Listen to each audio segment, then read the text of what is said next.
It's that time of year where the snow's about to fall, weddings are few and far between. What do? You do wedding shows. We're going to talk about that after this. And you'll get my 2 cents. I can't wait for this. It feels like forever. Welcome, and hopefully you're This enjoying much yourself. love Hopefully you're enjoying my little episodes. I can call them my 2 cents. It is my take on things. If you don't know me, my name is Buddy Mueller. I'm a wedding DJ in the suburban Chicago area. I'm in the far western suburbs of Chicago and cover northern Illinois, Chicago, northwestern Indiana. Um, and I've gone a little bit here and there, did a little travel. Not too far, nothing crazy, but yeah, I work in the wedding area only DJ service. So we just concentrate on weddings. And that's how I do my business.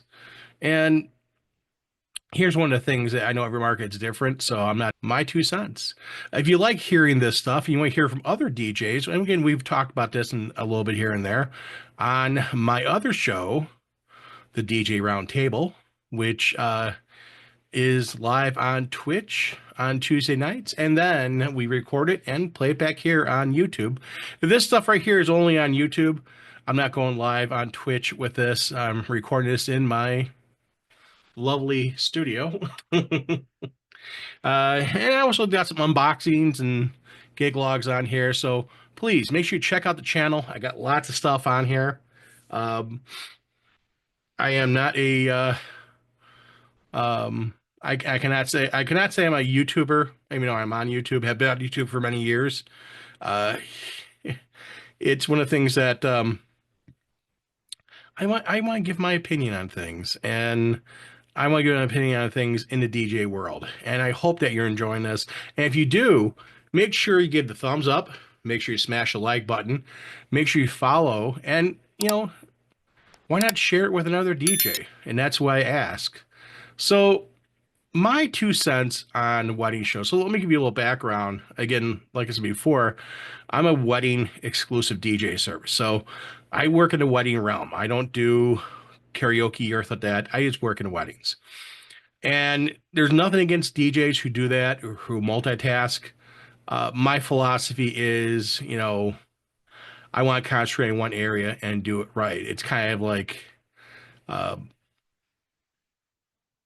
I just don't want to take on the have to go to the do this, do that, club, whatever. I just want to concentrate on my customers for a wedding to try and give them the best service possible. And I do this full time. This is my full time job. I have plenty of weddings to do. And that's why I concentrate on. And this is some of the things that help me, my business, and my wife, who was also part of the business, successful in this area. My wife does coordination, time management side of things, and that's one of the things I'll touch on a little bit when I go into what we talk about at wedding shows to kind of give you some guys some insights and maybe some things that you want to talk about yours. But we've been doing wedding shows for quite a while, and it's amazing how far we came from our beginnings and how far we have come from our humble beginnings. And it's one of the things I always look back and say, wow, yeah, that's interesting how we started. Not just pricing, but everything. And you know, we started the business in early 2000s. 2003 is when we started getting off on the business, started doing stuff, and started really getting off the ground and doing events and stuff like that. And it's one of the things that over the many, many, many years and the many wedding shows we've done, there's a few things we've learned and a few things that we do that really I feel gives us success in a wedding show and separates us from a lot of our DJs.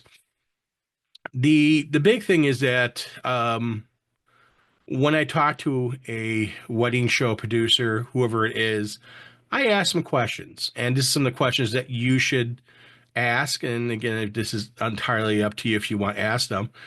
I usually ask a few things, and I'll ask, how many brides did they have signed up? How many brides did they have the last time they had a show? So if they had a show previously, this is not their first show, this is their second show, fourth show, 100th show. How many brides did they have previously at the last show they did? Was it five? Was it 20? Was it 105? Show producers will promise you that, well, I have 300 brides signed up. And there's a quick mathematical formula I use when I look at when someone says, I have 300 brides signed up. I automatically cut that in half. And the reason why is that a lot of people sign up for wedding shows and they forget about them. They got other things come up. It could be, usually most wedding shows are on Sunday. They will, hey, there's a football game on. Hey, there's a baseball game on. Hey, it's cold. Hey, it's sunny. Hey, whatever. And I'm not going to go to a show. That'll be the first thing. And then the number you have left over, I cut that in half because the fact that day of things will happen. I'm not feeling well. We're running late. Oh, I got to run to the store. Or, hey, you know what? I have vendors, or I have this, I have that. So it's one of the things that list is nice, and that list does give you people to try and contact. But like before, I would definitely say the bigger list I like to have, me personally, is the people actually coming to the booth and talking to us because you have personal connection. Those are the ones I concentrate on much more. The big thing with wedding shows is I don't care about the quantity of brides. I want to care about the quality of brides.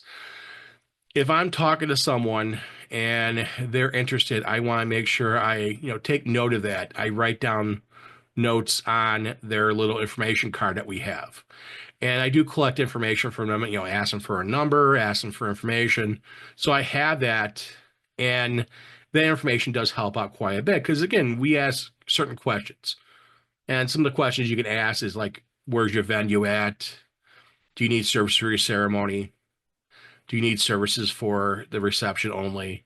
What time are you looking at certain times? Is there anything else that you want to do special? Is everything inside? Is it outside? Is it 50-50? Are you going to have in multiple areas? Some venues have, a ceremony in one area, cocktail in the second area, dinner in a third area, and dancing in a fourth area. So that's one of the things that when you know certain venues, you can tell them, hey, I've been to this venue, that venue, and you can explain to them what you've done in the past. Now, here's another thing to think about when you're talking to these brides, and there's other DJs there, which is great. Competition is great. Never fear your competition.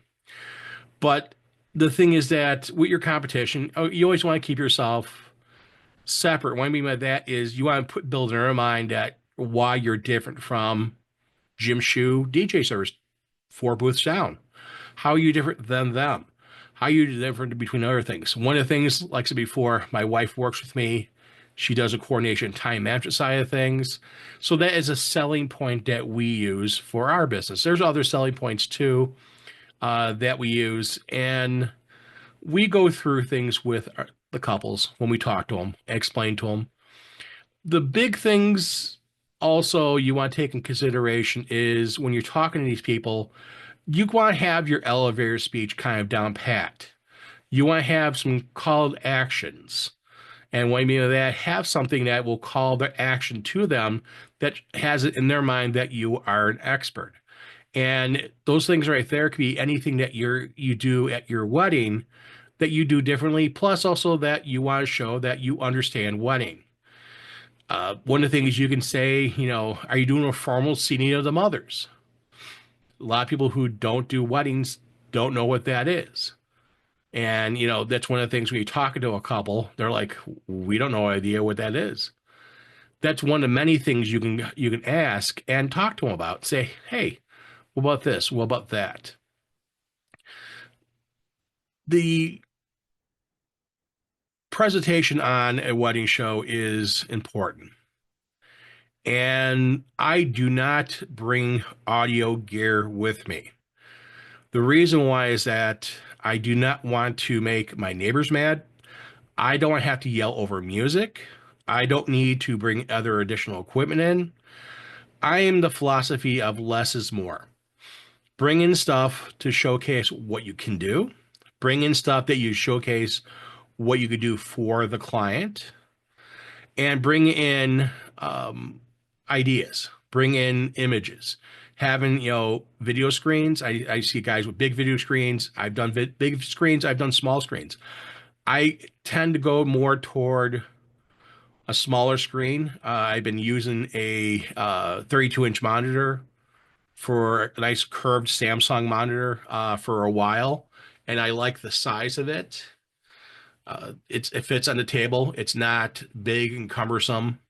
I've done the booth with the TV in the front at certain venues. I've done sound at certain venues, so I've actually had audio equipment and brought my moving heads in and having my totems up and stuff like that. So it all boils down to what you're doing, and that's one of the things that talking to producers, do they have someone to do sound for a fashion show or for the show?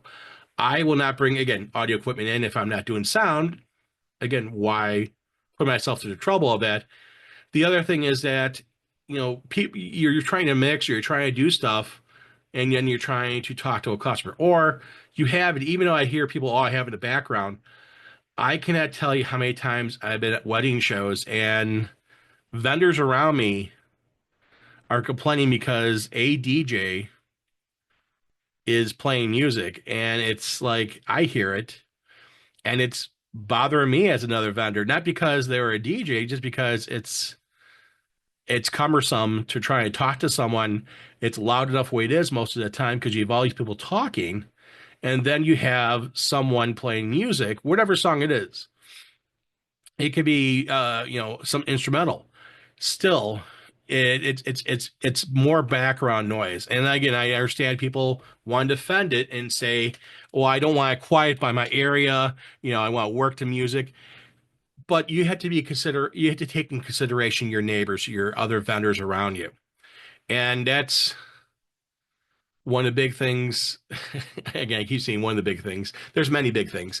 That is a item you want to look at because, like I said before, previously, I've would talking to other vendors, setting up, and they're like, "Oh, what do you do?" "Oh, I'm a DJ." Like, "Oh, you're not gonna have music, are you? You're not gonna be I'm like, "No, I don't bring audio gear." They're like, "Really?" I'm like, "No, I want to be able to tell people and talk to people." It's kind of like if you were a if you're a plumber and you go to fix someone's sink. Yeah, you want to be clean. Yeah, you want to do things. Do you show them all your tools you use for that? No. You can have pictures of your setup. You can have images of what you do. That's fine and great. If you want to have your link to your, Mixcloud account or whatever you do, that's fine and great. That's entirely up to you. QR codes are nice to have on the area because people can scan it real quickly and they can go to whatever you're sending them to, your social media, whatever you want to send them. But the thing is that I just feel that if I'm showing a video, it can be silent. People can get the idea that people are dancing to a song. What song it is, again, if I really need to, I can turn the volume up a little bit and listen and say, "Oh yeah, it's this song." But some things, as a DJ who's around it a lot, I could tell when people are doing a cha-cha slide or cupid shuffle or wobble or something else, And that's the fun parts you have to look at and go, "Oh, I know what they're doing here. This is what I've done for this wedding." Video presentation is another one of the things you want to look at. Having a slideshow, having video presentation is a big thing because you can showcase what you've done, where you're doing it, how you do it, and also the venues you've been to, especially popular venues that have weddings quite often. You can show what you have. But here is the caveat. You want to make sure they're very recent pictures. And we remember that within the past year, maybe two at the most, because venues change things out, styles change, and you don't want to show a picture, hey, I was at this venue in 1998 or in 2008 or 2018, because venues change things. And if you haven't been there since then, hey, I was at this venue then, I haven't been there since then. I can't control where people go.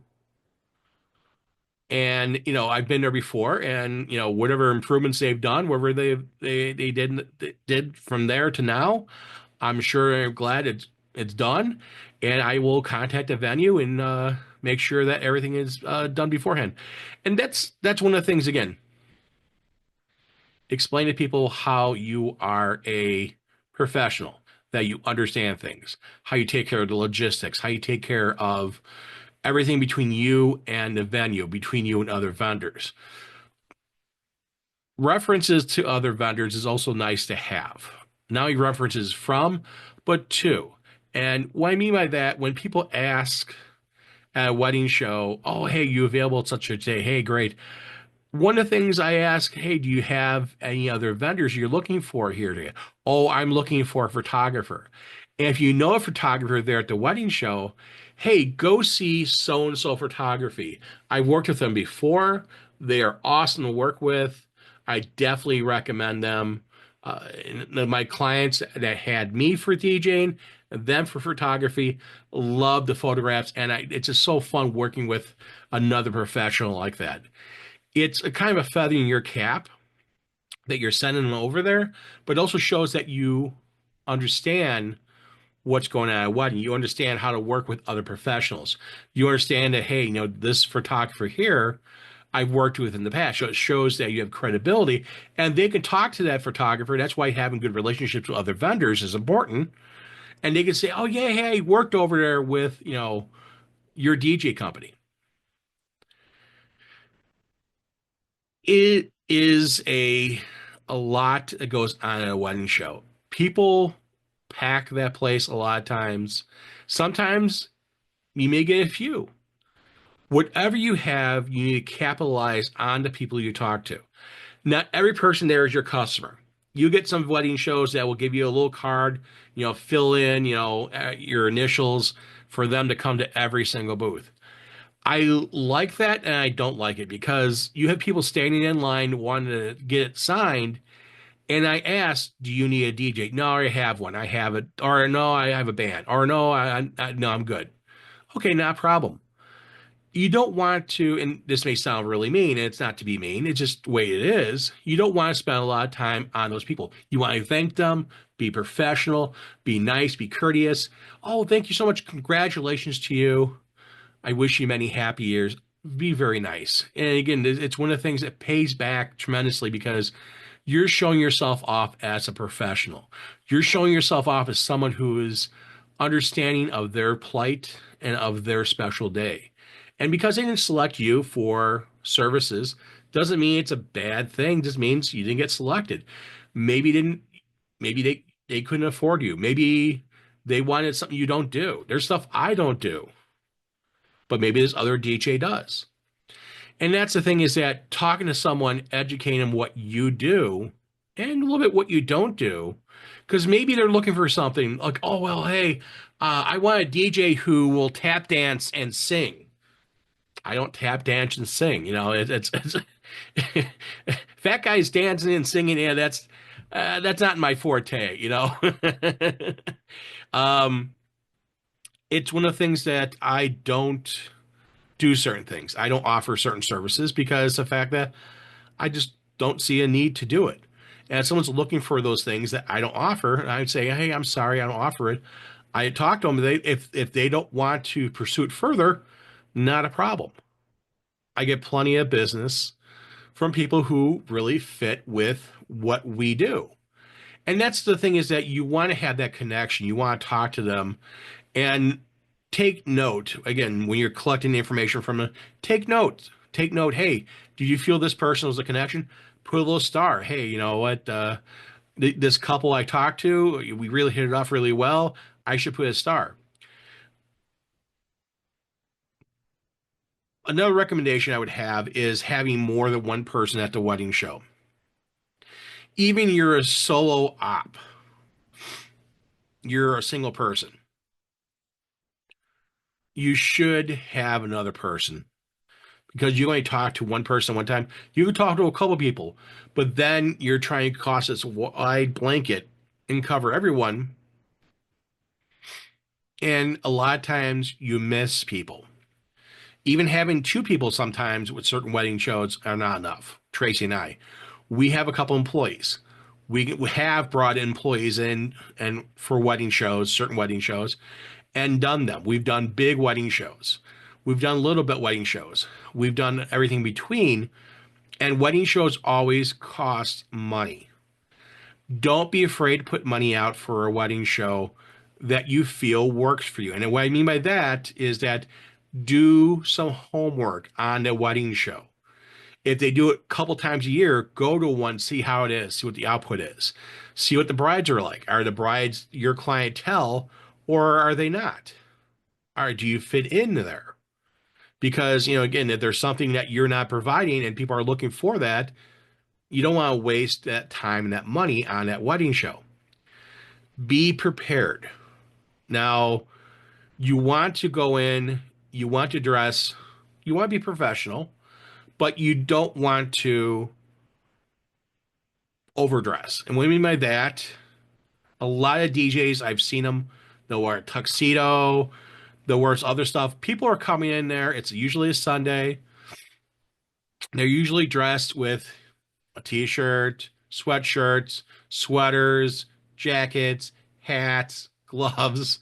Because a lot of times wedding shows are in the winter, there's wedding shows in the summer and spring and so forth. Not as many as is in the wintertime. And I always go in black polo, black dress pants. Tracy has a purple polo with our logo stitched on it. She goes in with some, swag that we have there.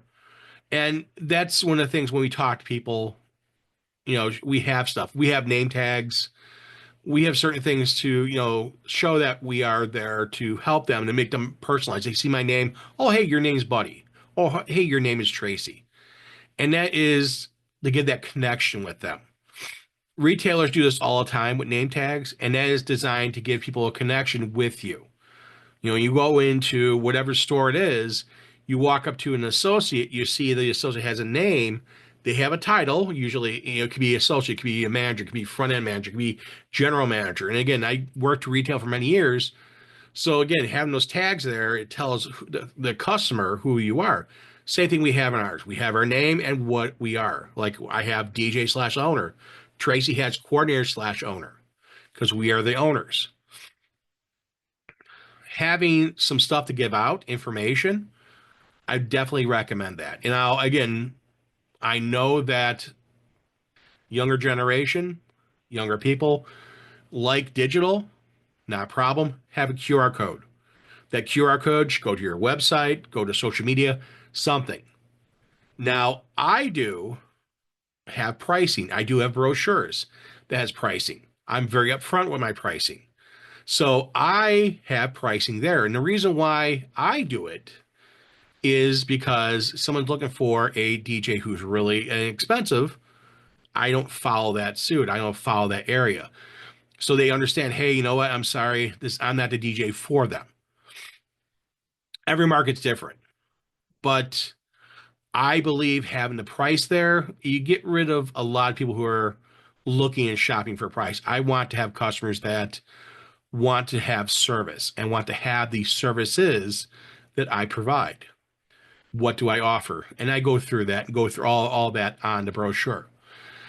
It is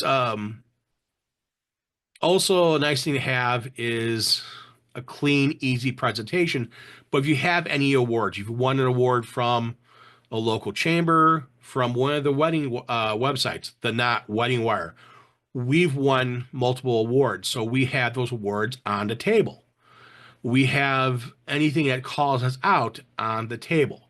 So when we have that stuff, we put it out. We want people to know that, hey, look who we are, look what we do, read our reviews. And that's the big things right there. People are looking at reviews and reading them. So asking your current customers or even your local past customers, or maybe local within the past 8 months or so, to leave reviews, doesn't matter. It's Google, Wedding Wire, The Knot, Zola, any place you have an account is important. And the reason why is that it's good to have that peer-to-peer information. What I mean peer-to-peer, couples who have had you for their services going to new couples. And that is a big thing. I will never tell a couple how great I am because the fact that I don't want to judge myself. I let the couples who I worked with in the past judge me, and I say, hey, read the reviews. Go and read the reviews. We have tons of reviews. Read the reviews. And that right there helps out a lot. And this is a marketing thing that you can do. It's a great thing to have and a great thing to look into is that marketing niche. A couple other things I would also recommend. I know some people want to do tchotchkes, swag, whatever you want to call it, beer koozies or pens or, Kleenex or what your name on it. I've seen plenty of times in garbage cans that stuff winds up, or people take it home and they get rid of it. You know, uh, Someone said, "Oh well, if you see your name 20 times in the bag with a pen and beer koozie, it just there's a lot of stuff there. People go through it, and I can think back to when Tracy and I went to wedding shows, and when I talked to brides and grooms, I asked them, I go, have you got anything from a DJ? Oh yeah, this DJ service gave me this, that. What did you do with it? Yeah, I threw them out. It was cheap stuff. That's the thing. That's the thing you want to think about is what you're doing. Again, if you feel it's best for your business to give out a beer koozie or a pen or paper or whatever you want to give, that's entirely up to you. It's your money. I'm not telling you how to spend your money. I'm just saying that doesn't work for me.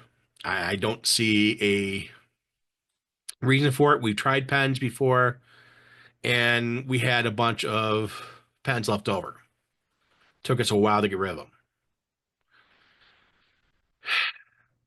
It's a lot of fun stuff that goes on at a wedding show. If you haven't done one, again, do your homework. Talk to other DJs. Talk to people who've done this wedding show, who you know very well, who you feel comfortable with. And ask them questions. Ask them, how was it? How many people came? Were you busy? What else do you think you need? And I want to hear down the comments down here, what do you need? What do you feel you need to have at a wedding show? What do you do differently at a wedding show? And what kind of presentation? Do you bring all your gear in? Do you bring all your lights in? Or do you go kind of like me? Okay, a light here and there, maybe an up light, something unintrusive, something that's not going to blind people. Because again, having those moving heads sweeping around, hitting people in the face, it hits other vendors. You get vendors who are mad. I had it at venues, and I've walked over to other companies and said, hey, can you do me a favor? Can you not blind me with the light? Greatly appreciate it. And I'm not trying to be a jerk. I don't want to be blinded by the light. um, it's not fun sitting there or standing there or talking to someone and getting swept with light and seeing spots afterwards. That's not fun. Uh, but yeah, I want to hear from you guys. I want to hear what you do, how you do it, what you feel is best. And I look forward to reading the comments. And I hope that this upcoming wedding show season, for you, it works out really well.